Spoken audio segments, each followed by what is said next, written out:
जिनके अंदर self respect होती है वो कभी भी आलसी नहीं मिलेंगे आपको।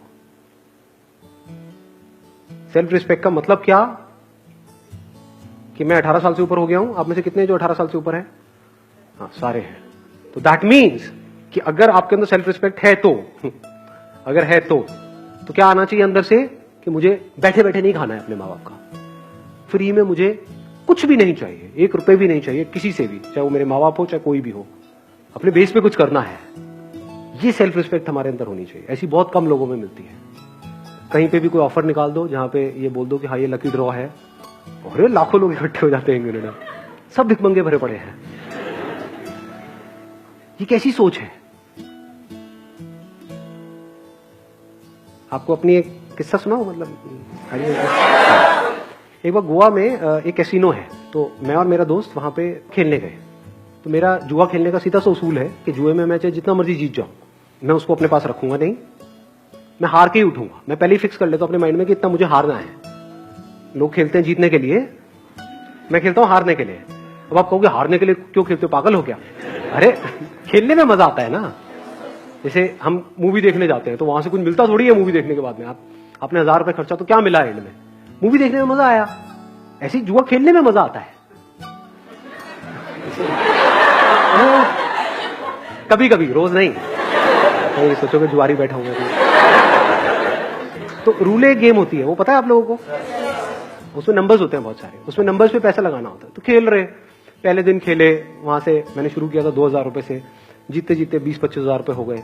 अगले दिन फिर खेले और वो दोस्त मेरा दूसरा जो साथ में था वो हारे जा रहा, रोज जा रहा, उस दिन पूरा दिन ही खराब। मतलब मैं क्या यार, मैं 15,000 रुपए डाउन हो गया, ये हो गया, मतलब ये हालत चल रही है उसकी। मैं यहाँ पे जीत के भी खुश नहीं, मेरे को खेलने में मजा आ रहा। अच्छा अब ऐसा होगा चलिए यहाँ लगाता हुआ करते करते 75-80 हजार रुपए मैं जीत चुका था 2000 रुपए से। तो वहां पे जितने प्रोफेशनल जुआरी बैठे होते हैं कैसीनोज में, आप अगर कभी गए हो तो आपको पता होगा, जिनका रोज का होता है, मतलब उनकी शक्ल से पता लग रहा था घर बार सब बिक चुका है। मेरे को आ करके नहीं इशारा, भाई उड़ जाओ उड़ जाओ उड़ जाओ उड़ जाओ, उड़ जाओ उड़ जाओ उड़ जाओ, मैंने भी ये गलती करती है। मैं क्या मतलब, क्या उड़ जा, मतलब मैं जीत के चला जाऊं? ये जुआरी कैसे बनते हैं? जीत करके बनते हैं, हार करके बनते हैं? कोई भिखारी कैसे बनता है? जब उसको भीख मिलती है तब बनता है भिखारी, या भीख नहीं मिलती है तब बनता है? जिसको नहीं मिलेगी, उसने कोशिश करी भीख मांगने की, उसको मिली ही नहीं, वो कहेगा नहीं भिखारी बनती मिलने है ही नहीं। जिसको मिल गई वो भिखारी है, जो जीत गया वो जुआरी है। तो ये बेसिक से फंडे हैं लाइफ के। तो मेरा फंडा क्या है कि चाहे जितना मर्जी हो जाए, तो 75-80 हजार रुपए कैसीनो के भी बंदे वो सब एक्साइटेड हुए पड़े कि अगर मैंने ये लगा दिया एक नंबर पे तो उसका 35 गुना या 36 गुना हो जाता है। तो उनकी भी एक लिमिट होती है कैसीनो की। तो सबकी हवा टाइट थी, क्योंकि मैं पागलों की तरह खेल रहा था, क्योंकि मेरे को जीतना ही नहीं था, मैं तो हारने के लिए खेल रहा था ना। समझ लो, और लोग जीतने के लिए खेलते हैं, हारने से उनकी फटती है, मेरा ऐसा कुछ था ही नहीं। वहां पे मैंने क्या किया, वो पूरा का पूरा पैसा यानी 70-80 हजार रुपए एक नंबर पे लगाया और उठ गया वहां से। उस नंबर की आने की प्रोबेबिलिटी क्या थी? 1:35। तो सारे में कोई नहीं इसमें तो कुछ तो रख ले, चल होटल का खर्चा ही निकल जाएगा। पागल है क्या, होटल का खर्चा मैं जुए के पैसे से होटल का खर्चा निकालूंगा, जुआरी हूं क्या? तो वहां पे रखा और मैं उठ करके बाहर चला गया। बाद में दोस्त ने आकर के बता दिया मुझे कि नहीं आया। और अगर वो आ जाता तो 70,000 into 35 करना कितना हुआ? 25-30 लाख रुपए हुआ मेरे ख्याल में।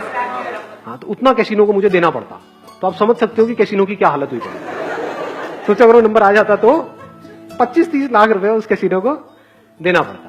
लेकिन अगर वो 25 लाख भी आया था तब भी मैंने वहीं पे टेबल पे छोड़ देना था। चाहिए ही नहीं, मतलब ही नहीं।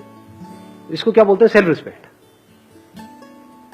When I was getting married to my wife, अभी I'm not too sure ये बातें बतानी चाहिए नहीं, बट तो ना बता दो आप, तो आप चीजों बता दो सर, कुछ भी बता दो, आपका क्या जाएगा, आप तो अपने घर, मेरी वाट लग जाएगी एनी हाउ।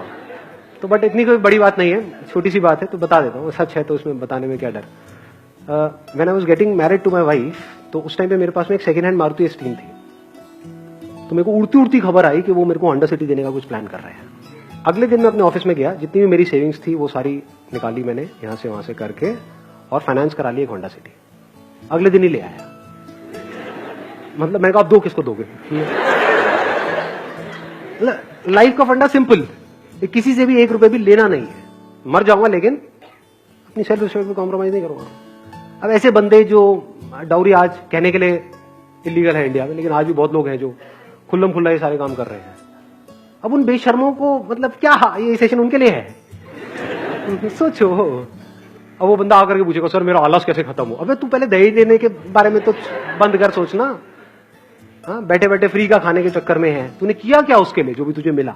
तो पहले आपको अपने आप से पूछना है मैं क्या कर रहा हूं, यहाँ पे स्क्रीनिंग कर रहा हूं। अगर आपके अंदर सेल्फ रिस्पेक्ट है ही नहीं, यानी आपको फ्री में कहीं से कुछ मिल जाता है तो आप बड़े खुश हो जाते हो, जुए के पैसे से आप बड़े खुश हो जाते हो, दहेज के बारे में सोचते रहते हो सुबह से रात तक कि हाँ मेरे को कितना मिलेगा, मेरी मार्केट वैल्यू क्या है। अगर इस तरह की आपकी सोच है तो ये सेशन आपके लिए नहीं है।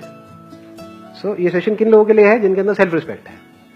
जब सेल्फ रिस्पेक्ट होती है तो फिर हम रास्ते ढूंढते हैं कि लूंगा तो नहीं किसी से भी 1 रुपए भी, तो अब कैसे, मतलब खुद को ही लायक बनाना पड़ेगा। तो वहां से लेजीनेस जड़ से खत्म होती है।